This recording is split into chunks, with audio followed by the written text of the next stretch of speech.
Rowan Mockler is a driving force behind new technologies bridging the gap between motorcycle dealers, OEMs, and riders. He helps build the platform that enables online vehicle sales, streamlined dealer operations, and frictionless transactions. Industries Great. and maybe people segments, right? So I think you might find people in the automotive space who are, they're there to make money, which, there's no shame in that. But there's this kind of breath of fresh air when, I'm talking to a dealer principal who, got into the business because they love riding. Welcome to the One Gang Worldwide podcast, your ultimate ride into the world of motorcycles. Visit cyclesworldwide.com, where we offer a completely free marketplace for everything motorcycles. Join our One Gang community where you can connect, share info, and swap stories with riders from all over the world. Join for free at cyclesworldwide.com and be a part of the One Gang community right now. All right, One Gang, welcome to the show. Today's guest might not be twisting a throttle, but he's changing the way the power sports and automotive industries do business. Welcome to the show, Rowan Mockler. We're excited to have you, man. Hey, everyone. Yeah, thanks for having me, Ben and Serge. Rowan, thanks, buddy. Thanks for coming on, man. Been excited for this one. This is going to be a really educational one. This young man is bringing something incredible to the industry to help dealers really move and do things a lot faster and more efficient overall. So as we do the shows, we kind of do the break the ice section, Rowan. Little quirky side on your end before we get into the life and history of. So I'm going to wrap off 10 quick questions. Just answer them however, no right or wrong answer. Just going to have a little fun. So tell me when you're ready and we will start it. Let's do it. All right, let's do it. What's one thing people would be surprised to know about you? I think there's the whole South African aspect. So I'm from South Africa, born and raised. And perhaps more interesting than that, I have a fascination with nootropics. Okay. So these are kind of pharmacological tools to help enhance cognitive function. That's And killer. so just been an All right, interesting that's cool. topic for- That's cool. Yeah. Coffee, tea, or energy drink? Yeah, I mean, it ties quite nicely back into No trophies. opening line. So I love coffee, more the ritual than the drink itself, honestly, of going down to the cafe. But perhaps some nootropics advice here. Coffee with L-theanine tablets is a great mix. The L-theanine counters the jitters with so it's essentially the thing in green tea that calms you down. Okay. So it's a great combo. All right, cool. Favorite car or motorcycle of all time you would love to have in your collection? Yeah, this one's pretty easy for me. It's a Nissan GTR R35. Okay, GTR. Um, Oh yeah, Nice. big fan. Okay, excellent. What's your go-to hype song or band before a big meeting or pitch? Interesting. I don't often listen to music leading up to a big meeting. If I were to, though, probably Thunderstruck. Oh, okay, nice. Nice. That's a AC/DC Yeah. killer. All right, good For stuff. sure. All right. Favorite thing about growing up in South Africa? That's a good question. I think more of a philosophical answer. There's a certain grit to South Africans that I think most of us have, and I'm not sure exactly why it is. Perhaps it's because of this like interesting juxtaposition of, it's still a third world country. That there's parts of it that certainly need improving. We have a very complicated past. Somewhat as a result of that, I think there's a certain element to everyone of just like working really hard and always finding a way through problems, always finding a way through problems. And so I think really like that about South African and part of what it taught me growing up there. Okay, cool. Great answer. Worst job you've ever had, even if it was just a summer gig? My dad's gonna hate me for saying this, but I Uh-oh. I interned for him. I interned for him one. I guess you could call it a summer. It was the summer before I went off to college in the US, back in South Africa, and I think I was asked to do a lot of the grunt work, which is super reasonable. I didn't have a college education yet, so a lot of manual workflow orchestration was So involved. your dad put you to the test. I got you. All right. He did, You yeah. wanted Good to give you character some building, real, right, 100%. character building. Exactly right. Mhm. Yeah. All right. Sneakers or dress shoes? Oh, sneakers for sure. I'm wearing some right now. All right, good. You're To a work relaxed guy. every day. If you weren't building Ekho right now, what would you be doing? Yeah. Oh my gosh. There's so much going on with LLMs right now. A lot of which we get the chance to work on at Ekho, fortunately as well. But almost certainly in the same industry, right? I think titled vehicle sales is just so ripe for introducing a lot of just the automation gains and convenience that AI today is providing. So, Right. if it weren't already being layered into Ekho, there's probably like a standalone opportunity to, focus or double down on generative engine optimization for vehicle aggregators or voice agents, which, all of which is going to be part of our products, Right. I guess, honestly, but I think, that there's just like massive opportunities there. Okay. Yeah. One food you can eat every single day. Oh, great question. It's got to be sushi. Yeah. It's got to be sushi. There's a fantastic spot on Uber Eats right now running a 2-for-1 special, and I treat myself on the weekend sometimes. Nice. Probably that. All right, Yeah. good one. Last question. Who's one person, dead or alive, you'd love to have dinner with? My fellow countryman, Elon Musk, is someone I'd love to sit down with and ask a couple questions. Yeah. So Okay, definitely great. Elon. Yep. Cool. You survived the icebreaker round. Nice job, Rowan. Yeah. All right. Great. Happy to hear it. Cool. So now we'll get into the regularly scheduled programming. We'll start with your early life. Where in South Africa did you grow up, and what was life like as a kid? Yeah, so I grew up in Johannesburg, in South Africa, one of the three capitals there, and kind of the commerce hub, I would say. I went to prep school there, which was grade 1 through 7, and before high school, I actually went to boarding school in an area of South Africa called the Midlands, very reminiscent of the Midlands in the UK, so like rolling green fields, pretty much out in the middle of nowhere. And so that was grade 8 through 12 was boarding school. In terms of, what was that like? I think I was very lucky. I had a fantastic upbringing, spent a ton of time outdoors, had many great friends, many of which I continue to be friends with today, despite the Nice. brutal time difference. But no, in general, I think it's an awesome place. The weather's fantastic. The culture is incredible. We have one of the most diverse countries in the world. There's 11 different national languages for context, and so I was exposed to and friends with people that represented all sorts of different backgrounds, which I think I value a lot today. Have a great family. So it was very lucky. Nice. Certainly not the type of opportunity everyone in South Africa gets, but I was lucky to get it. Very cool. So what kind of student were you, and what hobbies kept you busy? Yeah, if I were to describe the type of student I was, it's an interesting story here. So I think up until 4th grade, I was very misbehaved, and I liked the idea of being a rebel and maybe, joking around in class with friends. And then something interesting happened in 4th grade. I had a teacher that was just very influential, and somehow she sparked her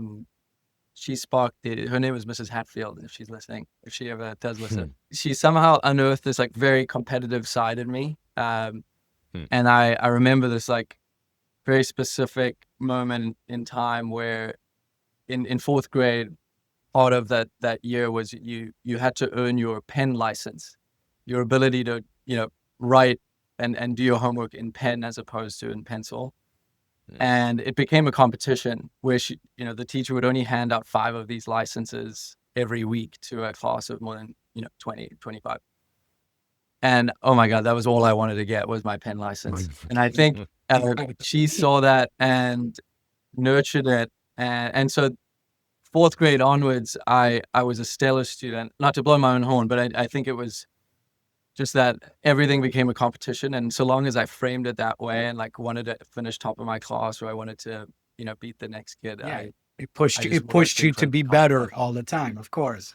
Would you say she had the biggest influence on you those early years, or did you have somebody else who had a major influence on you as you were a young kid? I think I would refer to her as a kind of catalyst. Yeah, a number of other, I think, very influential mentors and people I looked up to that followed. So, I mean, my parents throughout my life have been people I look up to. Nice. They provide a good balance. My dad is very entrepreneurial. He actually did an art degree in college, dropped out, and started his own company.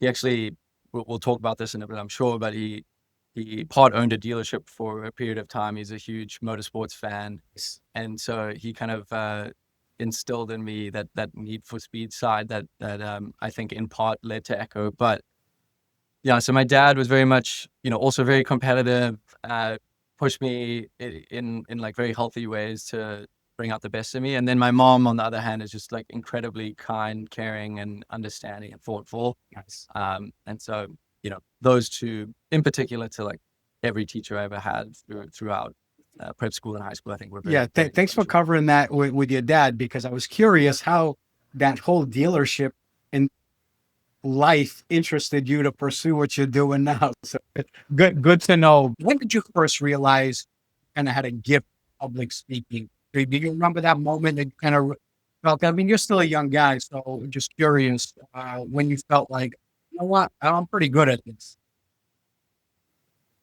Yeah, I mean, I always knew I talked too much because I would be told that.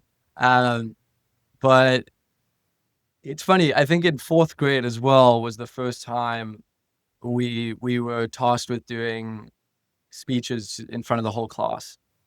And I remember at one point I was told I had a speech that I had to prepare and give, and I think I was still graduating out of that like reckless, like don't do your homework type phase. And I remember pitching up to school and not necessarily having prepared for that speech, but I had to do it. And I gave what ended up being a very decent impromptu speech that I think the teacher was under the impression I prepared for. And I think it was that moment, and okay, I'm probably like really decent at putting these things together. Yeah. That's good. If you could wing it, it's a good sign you might be good at it. Yeah. So speaking of being good at it, winning the 2016 World Champion Persuasive Speaker title so young, what was that experience like, and how did that help shape your confidence moving forward? Yeah, good question. It was an awesome experience. I think the World Championships were in fact held in Pittsburgh, out in the US, and so I traveled over as part of the South African team, and I did a bunch of things. I think I went into that competition very much an underdog, and I certainly hadn't ranked in the kind of the South African competitions as highly as many of the other people on the team.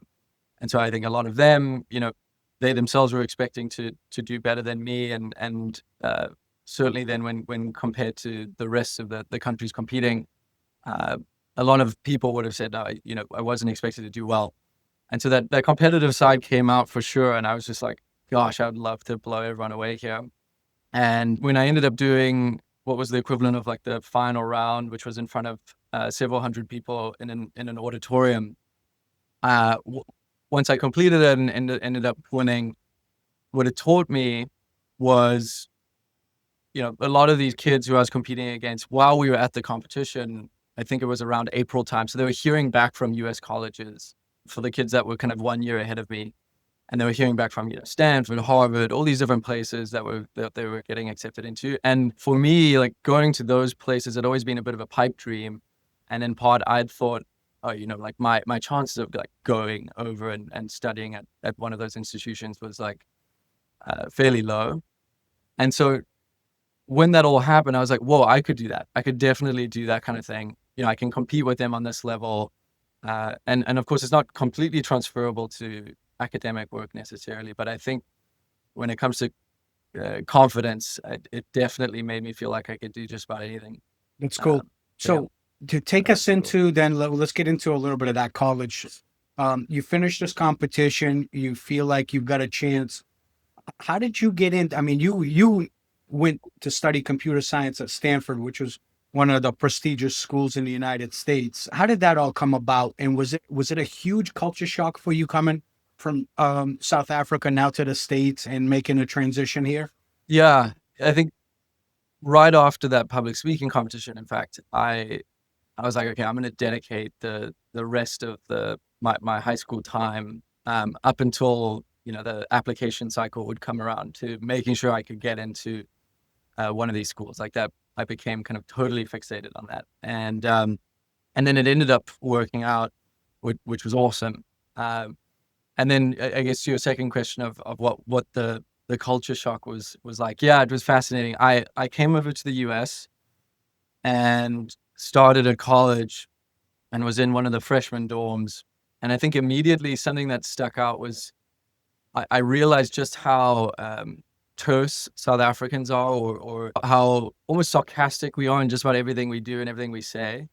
I think some of that's been watered down over time with me as I've assimilated, but I did realize one particular kind of element of culture shock was that South Africans are almost always teasing each other and sarcastic in what they're saying, and can be a little terse. And so I realized that, that would offend some people, immediately when I came to the US. But quite quickly, I don't know, I started to meet, other folks in college who, they were American, but perhaps similar in some of those ways.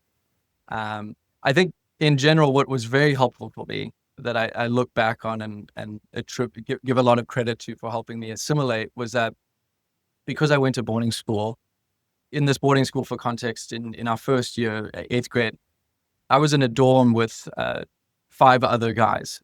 And you were in a boarding house of around 80 different boys, obviously all from different backgrounds. They have different preferences. They all live different ways, but ultimately you're living day in, day out in the same room, if not the same building as these people. Mm-hmm. And among other things, it taught me how to, coexist with maybe people that otherwise you wouldn't get along with. If you had the choice, you might not necessarily be friends with. So I think I've been good at assimilating, and part of it is because I spent 5 years prior to coming to the US in a position where I had to, get on with adjust and be on your own, of course. Yeah, gotcha.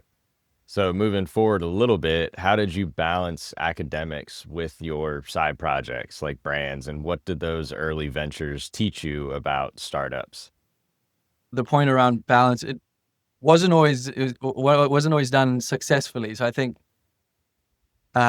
what I do suffer from is like a bit of an addictive personality, in the sense that when I was in college and, I'd have a P set or a big test coming up at the end of the quarter, if I'd become fixated on, building an app on the side, I would often forego the opportunity to study, to instead work on that thing. And it would reflect in, the results of the tests. But I think as time went on, I realized also that a lot of what I was learning in college is what would ultimately enable me to build some of these things. And so I think with time, I started to get a little better at it. I think nice thing about Stanford also is a lot of the classes are structured almost as project-based work. And so I remember for one class that actually Chris and I took together, it's called your computer science senior project class.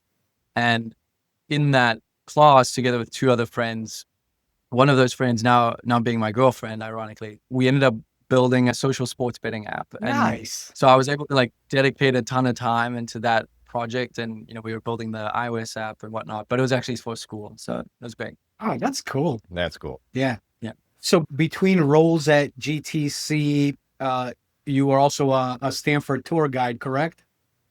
That's right. And then working at Duolingo and Wager. What skills or lessons really stuck with you the most going through all these transitions? I think what I'm very thankful I did is, out of college, despite studying computer science and learning how to build things, I ended up pursuing roles in product management. For those listening who maybe aren't as familiar with the role, a product manager is someone at a tech company who generally will oversee a team of product designers and engineers, and effectively act as, some say, like a mini CEO and that owns a specific part of a bigger product. So for instance, at Duolingo, I was a product manager for some of my time there, on content tooling. And so content tooling was a team at Duolingo that was building out the internal tooling that allowed contractors at Duolingo to build the language learning curricula. And so I'm very thankful for that experience, because each time I served as a product manager, whether it was at Wager or at Duolingo, I think I learned how to run a team. I learned how to combine programmatic thinking, so thinking like a software engineer, together with also, enacting my own taste for design and how the product should work and look. It taught me how to speak to users and understand what they want. Mm-hmm. So very, very thankful for those. And I think that shaped a lot of how ultimately now I do my role at Ekho, which is, a lot of selling. I think I run the go-to-market function here, but also with the product vision, thinking about, what should we build when, and then obviously combining with Chris, who's very much in the technical details, and he's defining kind of how our architecture works, how we build things, etc. Gotcha. All right. Let's get Go ahead, into a sir. little bit of the birth of Ekho. All right. You and Chris came up through school together. You obviously became really good friends, like brothers. Take us back to when you and Chris first had the idea. What sparked it, and how did you turn that idea into your first working product? Good question. So, like you mentioned, Chris and I were very close friends through our college, and we'd actually built a bunch of stuff through our college on the side of classwork. And I think that process was incredibly important. It de-risked our co-founder relationship in many respects. So we knew by the time we got to the end of college that we were going to, build an enduring company together. And we certainly had the intention of doing a couple of things. One, we wanted it to be massive. We wanted to build a really big, impactful company. Two, I think we wanted to tie together, I think, our passion for tech, but also just build in an industry that was fundamentally interesting to us, that we were passionate about. And then I think thirdly, just solve really complex problems. It is part of what drives us in everything we do. When it came to Ekho, this was when we first started riffing on ideas post-college of okay, let's land on this big idea for what this enduring company will be built around. The thing that got us really excited at the time was that, and for context, both of us had some familial ties to vehicle retail. I mentioned a little bit about my dad's part ownership of the dealership. Chris has some familial ties to a lot of the Chevrolet, Nissan, and classic car dealerships out in the Southeast. What, So through we his had- family? Through his family? Yeah, so very close family, friends who are actually now on our cap table as investors, are big kind of dealer group owners out there. Nice. And he's remained very close to kind of those operations with time. And so with all of that in mind, when we started thinking about Ekho, what got us really excited was it was towards the end of COVID, and we were generally out speaking to just about anyone we could find in the world of vehicle sales. So all the way from auto dealers down to consumers, down to OEMs in the kind of non-car light duty segments. The thing we continued to hear was this interesting period of time, which was during COVID, where a lot of dealers overnight, because of a kind of temporary misclassification of dealers as like a non-critical business unit, they had to close their doors, and all transaction volume went online in certain parts of the country. And it happened at around the same time we were speaking to all these different stakeholders in the vehicle sales value chain. And the thing we heard was just how painstaking that process of digitally transacting was. And then you cross-reference that with a lot of the interesting stats that I think not all of us like to hear every now and then, which is just around, the average customer satisfaction score at the dealership, and just some of the grievances of consumers with respect to like the traditional way of buying. And we tied these together with a main insight, which was just that specifically in non-car vehicle segments. So obviously we're talking Powersports, we're talking golf carts, personal watercraft, OPE, things of that nature. Mm-hmm. We realized that there wasn't yet a mature e-commerce enablement company like many other physical commerce verticals have, that had stitched together all these very esoteric, complicated parts of the sales workflow. There were obvious counterexamples in other industries, right? Like you've got Stripe and Shopify, which are these like general abstractions of digital payment processing mm-hmm. and storefronts. You've got companies like Casper or The RealReal or Warby Parker, who have like built that abstraction for a specific vertical and done really well. But in non-car vehicle sales, it just wasn't that. And so the idea essentially became, what if we could essentially build the Stripe-like business for non-car vehicle retail, where we stitch together, collateralized financing, titling and registration, insurance verification, sales docs, signature collection, ID verification, fraud detection, all these different things, which dealers today either don't solve for, or they use some kind of expensive point solution to do. Mm. What if we could like consolidate all of that into a single slick, almost self-serve checkout flow that we could then deploy to standalone dealerships, to aggregators, to OEMs as well? And that was really like I think the kernel of it, and everything's been kind of built upon from there. It's awesome. It's freaking awesome. What's up, One Gang? I used to think that if I spent big money on riding gear with a logo on the back, I was getting top quality. I gave Leather Up a shot. I wasn't sure at first, could I really get quality gear without spending a fortune? But after putting tens of thousands of miles on their jackets and vests, I had my answer. No busted zippers, no loose stitching, just solid, well-made gear that lasts. Leather Up carries trusted brands like Milwaukee Leather, Hot Leathers, and more, with gear for every rider and every budget. Plus, their customer service actually cares and picks up the phone, something rare these days. So do yourself a favor, check out leatherup.com. Whether you need jackets, vests, chaps, boots, helmets, or luggage, they've got you covered. And because you're part of the One Gang Worldwide family, use code CW20 at checkout for 20% off your entire order. Stop overpaying, gear up with Leather Up, and see the difference yourself. Speaking through that raises a question probably in a lot of the audience's brains right now, and so it's perfect timing. In those early days when you first started, which was harder, building the tech side of things or addressing the legal and regulatory aspects? And how did you push through those obstacles? I would say it was equally difficult for different reasons. So I'll take a step back and say, we made an interesting decision when we first started.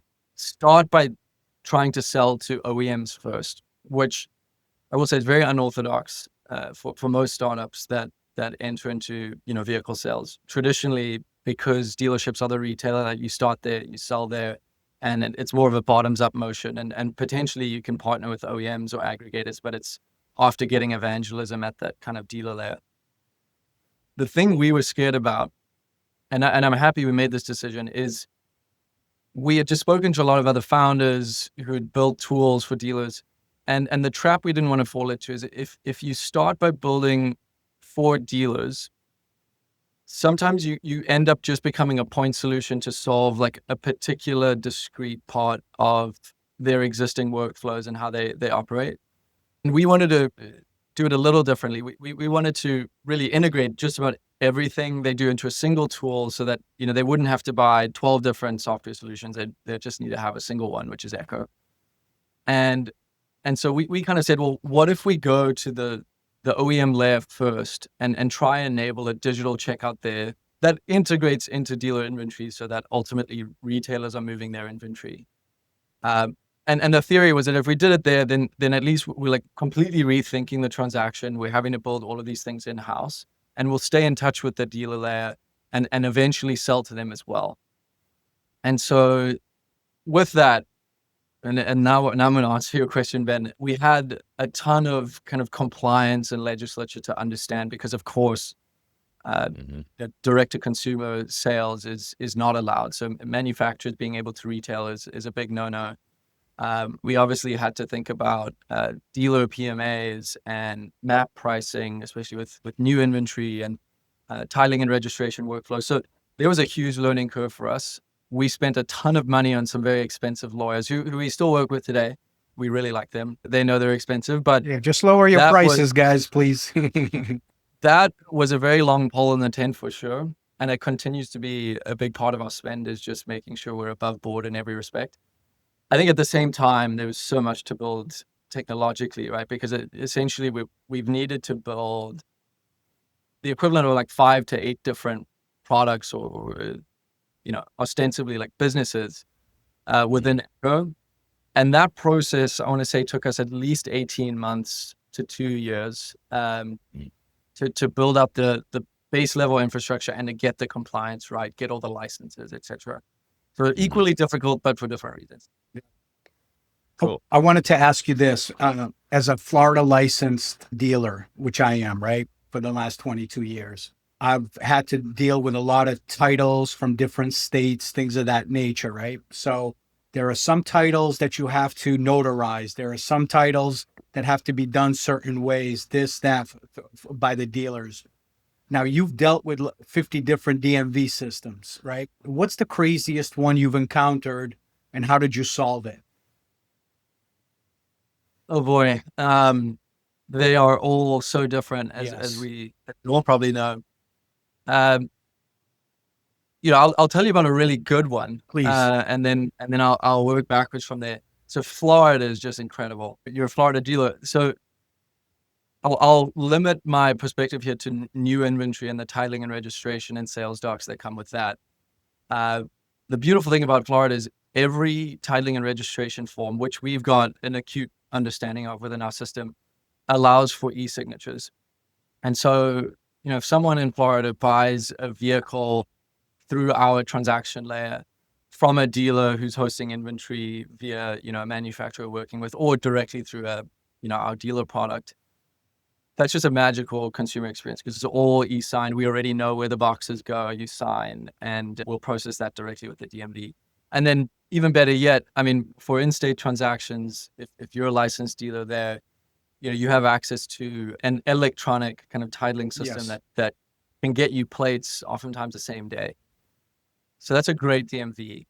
Working backwards, there's a whole network of them. So I won't single out a single one just to save me from getting in trouble here. But there are a number of them where in a single titling and registration packet, there will be a combination of some e-signature, which is great, but also in-person notarization requirement, wet signature, and then a power of attorney form that might need to be signed to allow us or a dealer to sign something on your behalf.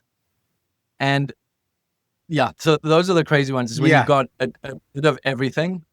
And so we've had to build our system for context to support all of those. And we're very proud of, I guess, the way we go about that, which still allows you to do more or less everything remotely, which is fun. How does your software work with this type of a system where, let's say hypothetically, somebody buys a motorcycle from me, and because it's got a ton of scratches, let's say it's got a dent or whatever, and I just kind of blew it out inventory wise. And even though the value of the motorcycle, let's say, is $15,000, the person bought it for $7,000. but they're registering it up in New York from Florida. And even though the sale price is $7,000, but will New York recognize that because it's way below book value? And I'm just asking, maybe, I'm sure you guys have had to touch on something like this. Yeah, these things can get complicated. In general, I mean, I think a principle that holds for just about every interstate sale, you are mainly responsible for paying taxes to the state where the vehicle is getting registered. Correct. And so the tricky thing, obviously, for dealers is that that's generally a responsibility of yours to make sure that you're not just calculating and collecting, but you're also remitting to that state. And so, yeah, we internally have a system that essentially does those calculations on the fly and is baking in, state-specific legislature around how they recognize value of the vehicle versus other places. So it can change from state to state, which makes this an interesting question. But I will say a big part of our value as a platform to dealers is we can say to a dealer, hey, we oftentimes for the first time are allowing you to do compliant interstate sales because we will orchestrate the titling and registration workflow for you. And not just that, we will calculate, collect, and remit the correct sales tax amount to the state of registration. Wow. And it gets complicated, particularly when you're doing high enough volumes out of state where you start to hit economic nexus elsewhere. And you then need to actually start reporting into that state and not just remitting. And so actually Ekho takes care of that for the dealers we work with. Dude, that's crazy. That's cool. Yeah. So talk about it took a long time to talk about simplifying dealers' lives. I mean, what you guys have come up with is absolutely genius. Great job with that. And thank you for answering that question. I appreciate that. I've always wanted to ask you this when we had you on the show. Sure. Yeah. No, there's a lot of minutia in there for sure. Yeah. Speaking of minutia, how did you land your first OEM or dealer client? And what was the breakthrough moment where you knew Ekho could work at scale? Yeah, good question. So we did a thing that I think I'm very grateful we did, where because at some point we realized it's going to take us a while to get this all set up. And this isn't just another tech startup where you can just build something in a month and ship it, right? Like selling a titled vehicle is a very regulated activity. The fidelity of our minimum viable product had to be, I think, a lot higher than what we would get away with if we were building something else. Mm-hmm. And so that speaks to kind of the year and a half, 2 years we built and we spent in stealth, like getting everything ready. During that time, we weren't just building blindly. We had partnered with a bunch of dealers and a bunch of manufacturers, essentially as what we called them design partners. So we said, hey, here's some mock-ups of like what we're going to do. Here's verbally what the problems this solves for you based on the learnings we've got from speaking to you directly. Would you be willing to meet with us, once a week, hour check-in for us to ask you questions, get feedback as we build this thing so that when it is ready and it is compliant, you can actually plug it in and start going. And so we actually had a good cohort, I would say, of around 10 different businesses, whether it was OEMs or dealers, that were mentoring us through this process. And the benefit to them, we had said, was, you're getting to shape this the way you want it to look and feel. It's going to, we guarantee a good fit to you. Nice. And so that's kind of how we aligned those incentives. So it was really those first few design partners who got the first taste of the product. Ironically, when we first launched with them is not my answer to the second question of when we realized it could handle this at scale. We launched it with our first couple of partners, and it was so funny. It was not great because I remember there's actually a really interesting moment I'll share here where we integrated into our first, it was actually an OEM's corporate website, a low volume manufacturer doing very bespoke motorcycles, serving to kind of an older demographic. And we were just eating lunch in our apartment one day, which is what our office was at the time. And we knew we had integrated, so we didn't know if a sale was ever going to happen, but then we got pinged on Slack to say, oh, someone's purchased a vehicle. Nice. And it was like, we were celebrating, I don't know, it was like a $7,000 scrambler or something that they had, put on the credit card. But then, they called us up because we had left a big phone number to call if they got stuck, and just everything was broken, right? So it was all broken, and then we fixed it, and then we had realized that we'd made every step of the process, whether it was titling and registration or insurance verification or executing your sales docs. We had made it such that we blocked you at that point until we had like done the work in the background to Oh no. block you. And so it was just the most terrible user experience. And we probably did about 50 units that way, just painstakingly slow. And then actually at a point we said, okay, everyone, thanks for bearing with us. We are going to rebuild the product now based on all these learnings. And so we went into a period of like 2 to 3 months of just like completely rethinking the system. Wow. Those are the things that help you take that next step, is those mistakes. You can't just come out of the gate and everything's swinging perfect. There's got to be those issues that you have to go through as a start. Before I get into growth and your funding with the company, I want you to just basically let people listen and know in Reader's Digest version of what Ekho is all about and what you are built to do for people.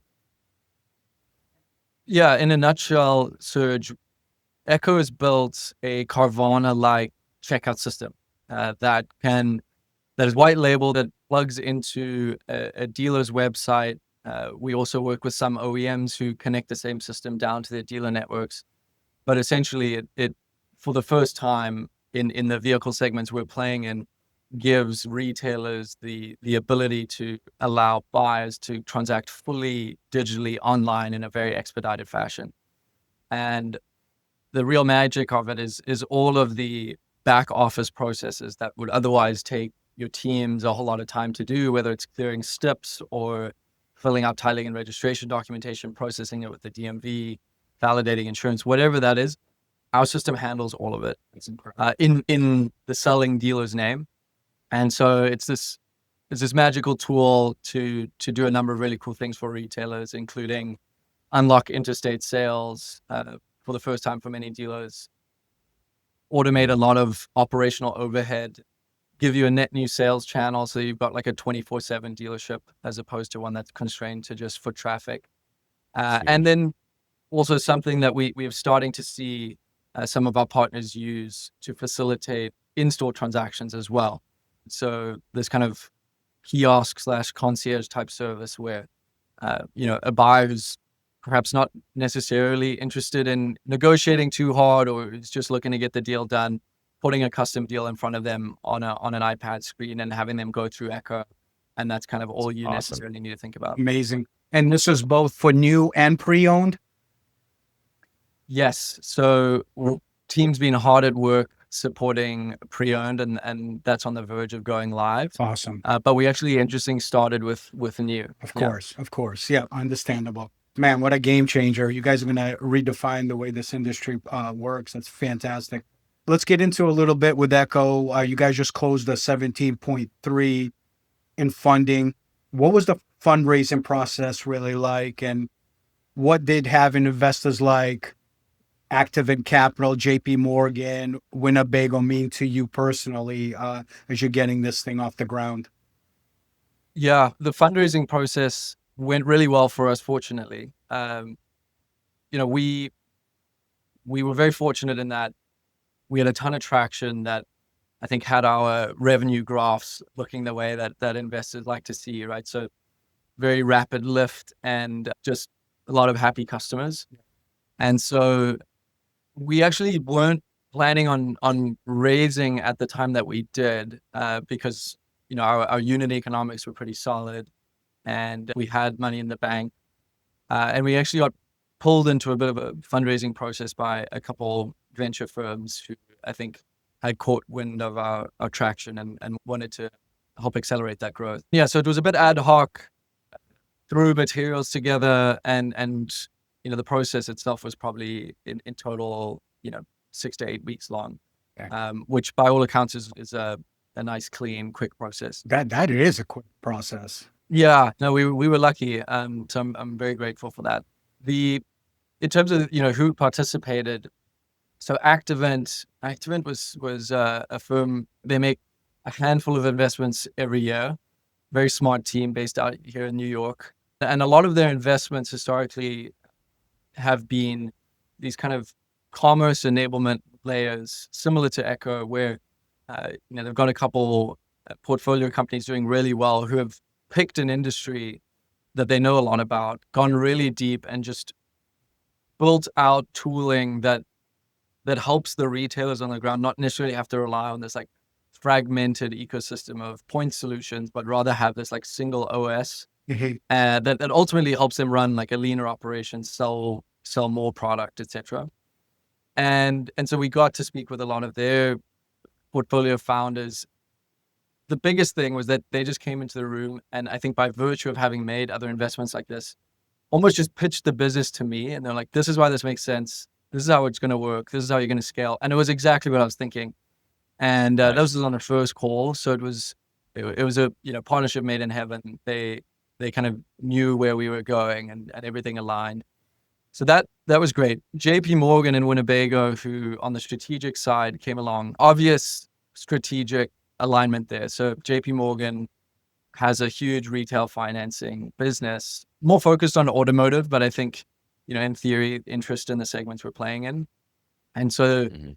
they just have a ton of connections to the world of dealers and Sure. OEMs and captive financing and retail financing. And so they were really excited about what we're doing and want to fuel that growth. And then Winnebago, they obviously represent a portfolio of brands across marine, RV, travel trailers, etc. And those are segments we're getting to. I think we're really focused on building a generally horizontal solution. And so that made sense, and we hope to be integrated across the brand portfolio there in time. Awesome. Cool. So you've answered how Ekho has changed the game for dealers already. Have there been any surprises in the implementation process, like happy surprises, opportunities you didn't realize were there, or anything along those lines?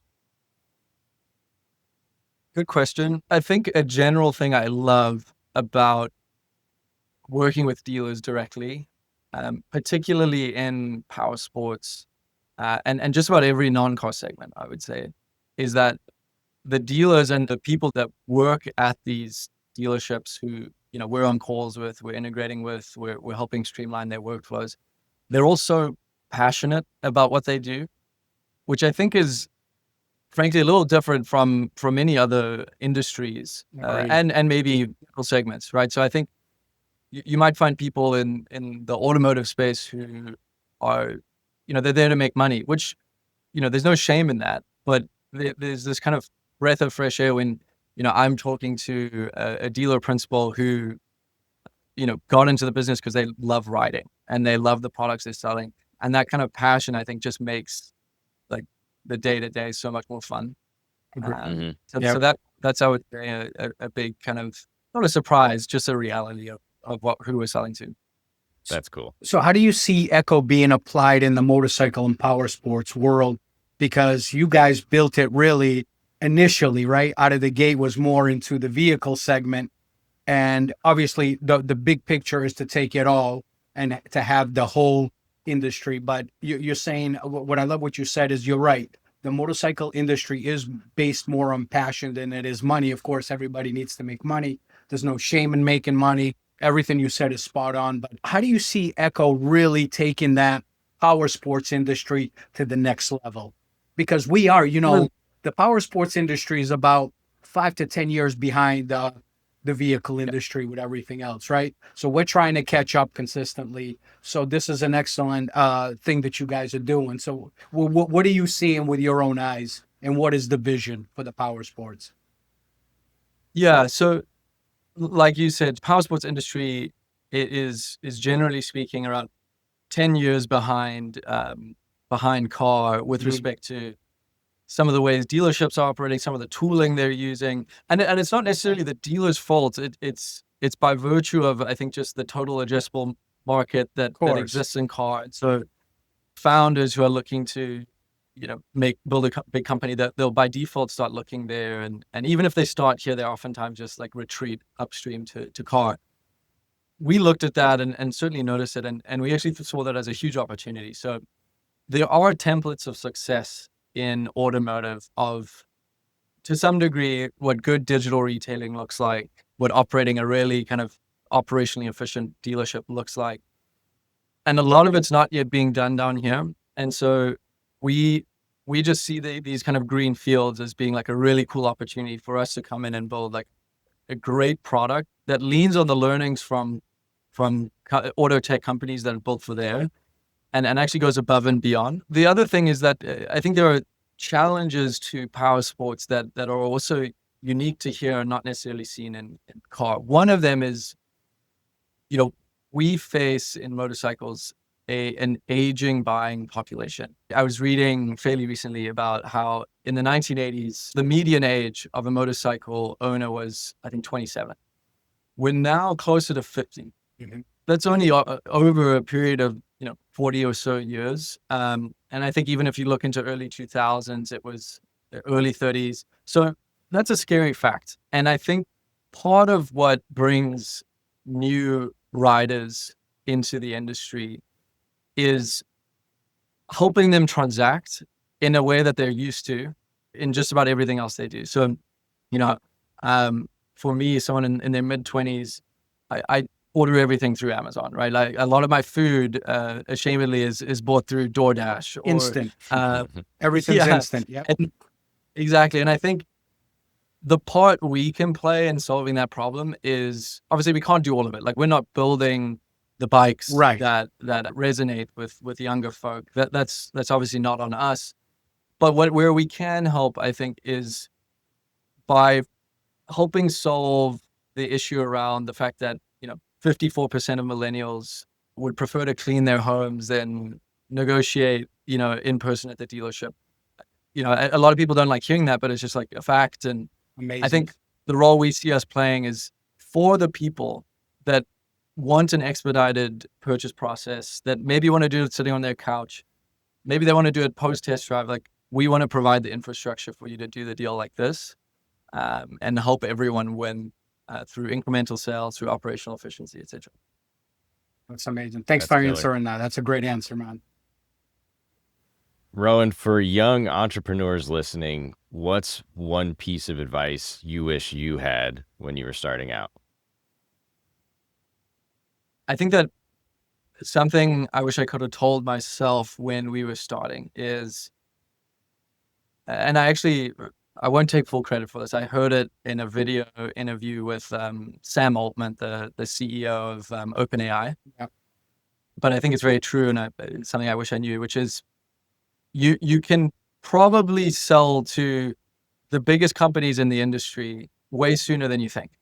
And so for me, I think back to when we were starting out, I always thought, the biggest dealerships or the biggest OEMs, there's no way they're going to take us seriously at this point. We've got to get traction first. We've got to build.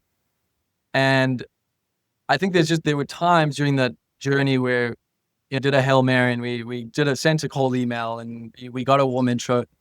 And actually, like the biggest companies, it turns out they have their own set of problems too. And sure. If you're building something truly unique, which I think we're squarely in the bucket of, they'll be willing to like have the patience to put up with it not being good at first, but providing that you can help them see the vision, like you can sell them the earliest of days. Yeah. Absolutely. Mm-hmm. Yeah, we feel the same way.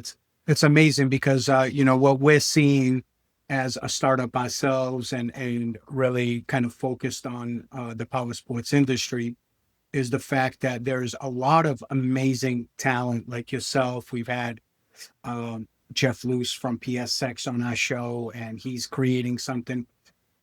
I feel and I'm only speaking from the Powersports industry only, okay? I don't know the auto side of it, but it's going to take companies like ours, like Cycles Worldwide, like Ekho, like PSX, to really all come together and give these guys a chance, the best game plan to survive and really build this industry to catch up to that auto industry. And you're right, it's a segmented fraction where what's the percentage of riders? What is it, like 50% people ride or less or something like that? Is that what it is?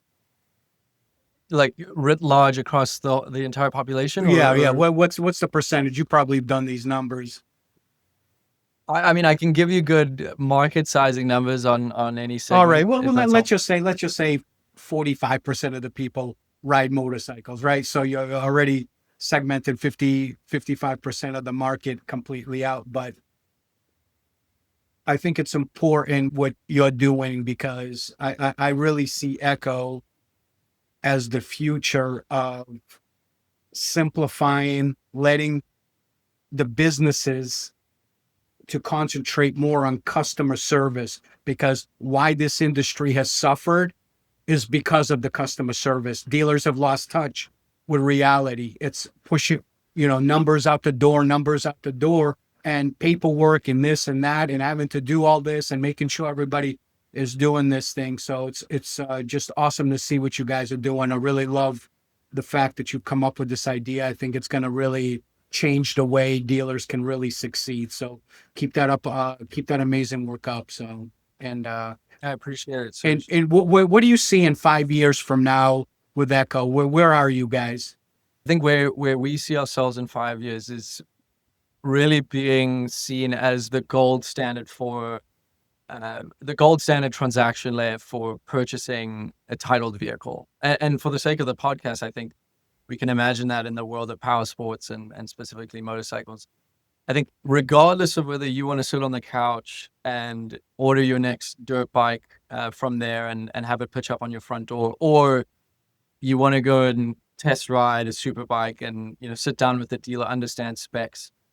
I think ultimately we see a world where the interface you're interacting with to complete your purchase in a minimal amount of time is powered by Ekho. And all of that minutia under the hood, the tiling registration, the clearing of steps, the getting the financing deal squared away, all of that stuff that otherwise takes a lot of overhead at the dealership to do, we see that being consolidated and happening at the Ekho level, and it being done for way cheaper than dealerships are doing it today. Absolutely. And leading to a world where, and I'm actually grounding this in data we have, where dealers are able to offer an experience that is roughly 2x the customer satisfaction score of what today a traditional dealership experience is rated, by virtue of the fact that they're powering that experience through Ekho.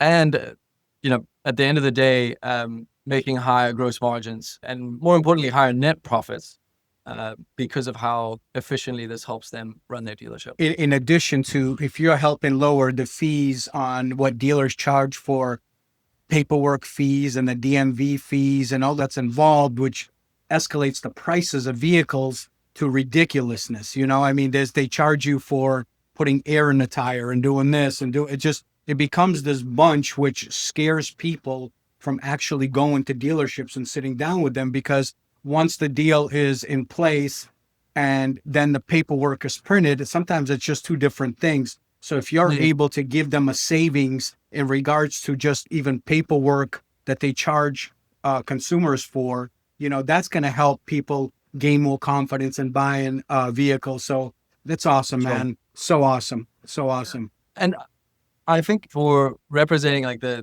dealer body at large, I would actually jump in there and say, I'd love to do that. I would love for consumers to be able to pay lower prices.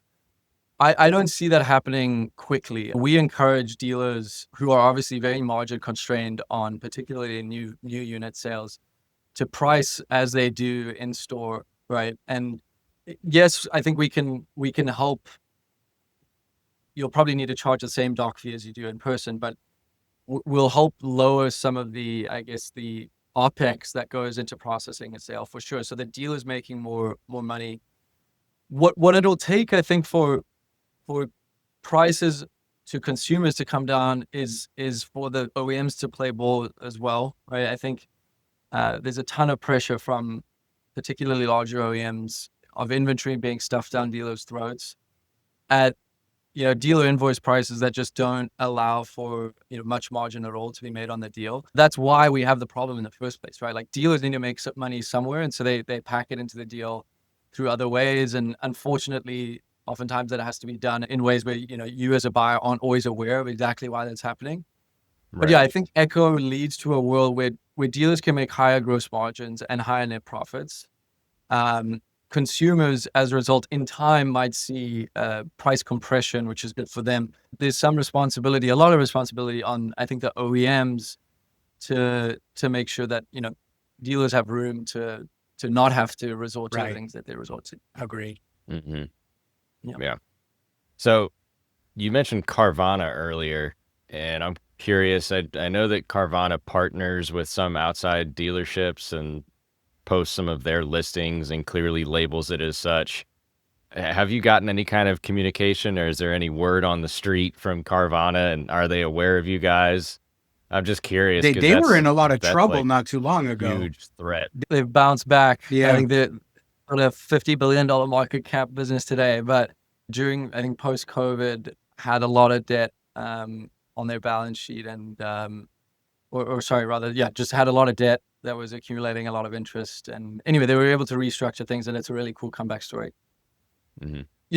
I don't, for the time being, see us being competitive to Carvana. In time, our wires might cross for sure. I see us as being like a dealer version of Carvana, right? So Carvana, and this is probably what you're alluding to, Ben, for some period of time, they did host dealer inventory. They now, everything you see on Carvana is owned by Carvana. They are their own licensed used vehicle dealership, albeit with no physical storefront other than those vending machines that you see on the highway. And dealers don't like them because, they've vertically integrated, they own their own inventory, and they are competing with dealers directly. Right.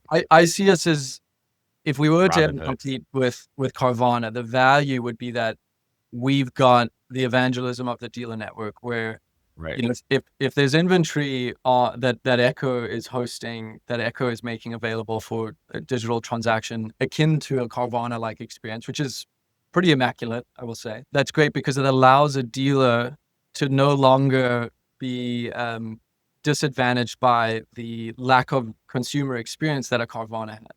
That's We what I'm essentially- alluding to. Yeah. I think in time, it'll take time, but we could take the fight to them. We would have the backing of the dealer network, which would be awesome because dealers, as we all know, are very outspoken. They're a powerful force, I think, when they get excited about something. Together. Yeah.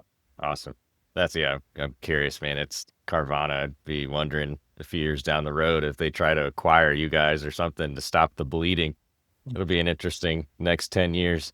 So, Rowan, where can people connect with you? Where can they follow your journey and stay abreast of everything happening with Ekho? Yeah, so our website and probably our LinkedIn pages are the best bet. So our website is ekho.com, and the way you spell Ekho is EKHO.com. We're going to link all this in the show notes. Yes, great. And we publish a bunch of stuff on there in our blog section. So whether it's a shopper case study or it's a dealer case study or it's a product announcement, we put it all there. So everyone can learn kind of the products we offer. I think in particular, the big focus right now is dealers. So we're onboarding dealers into a product that helps them augment their existing site, turning it into a storefront, helping them run leaner operations. So I would say to any dealers that are listening, reach out. We have a demo form that they could fill out, and you'll hop on a call with some of our sales team to see how the product looks in action.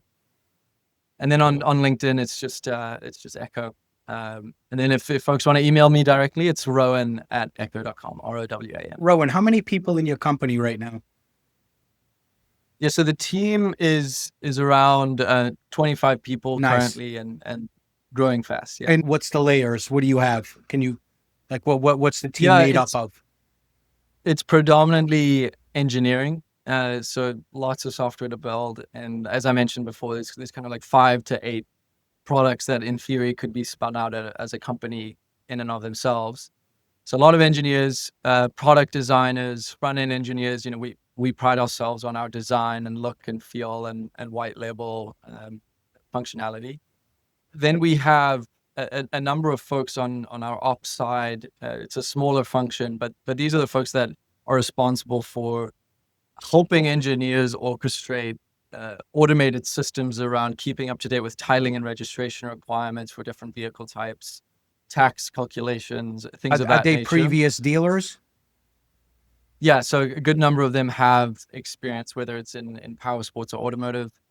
And then we have a very lean go-to-market team. So that's really just me and Mike Cunningham currently today. So Mike being a very storied dealer owner and just recently a VP at a number of different OEMs. But yeah, him and I are out fielding a lot of the inbound that comes in, trying to hand them off to post-sale to get integrated. Okay, thank you. Sure. Cool. All right, Rowan, you made it through, man. Thanks for joining us. Is there anything else coming down the road besides joining forces with Cycles Worldwide, obviously? Yeah. No, I think the thing I'm most excited about, and certainly based on all the folks who are getting live now into the product, they're most excited about is our standalone dealership offering. So, a dealership, whether or not you work with manufacturers who we know we've worked with in the past, we can help essentially give you this automated online sales channel that you can use to sell interstate compliantly, in compliance with MAP, DMAs, etc. But also something you can use in the store, on the showroom floor to close deals quicker and just run a far more operationally efficient dealership. Nice. Listen, young man, keep up this amazing work. Love what you're doing, man. I love what you guys have, the game plan you got to help others. And it seems like it's being done for the right reasons, and the industry needs this very, very much. So obviously, as Cycles Worldwide grows, we will definitely talk more in detail regarding how Ekho and Cycles can really help the power sports industry as our abundance of marketplace starts to build over these next couple of months. But we just wish you nothing but success, and we're rooting for you guys to be the leaders in this industry doing this. And speaking from the power sports side, man, we need the help, and these small businesses and these dealerships need this type of stuff to help them concentrate on the more important things, which is moving inventory and less about everything else. So keep up the amazing work, Rowan, and huge fans of yours, my friend. Yep. Thank you, Serge and Ben. Yeah, this has been fun. Really, really glad I got Thanks the for chance joining to us, chat man. with you. Awesome. Thank you Nice. so Pleasure's much. been ours. Yep. Take care. Keep dreaming, my man.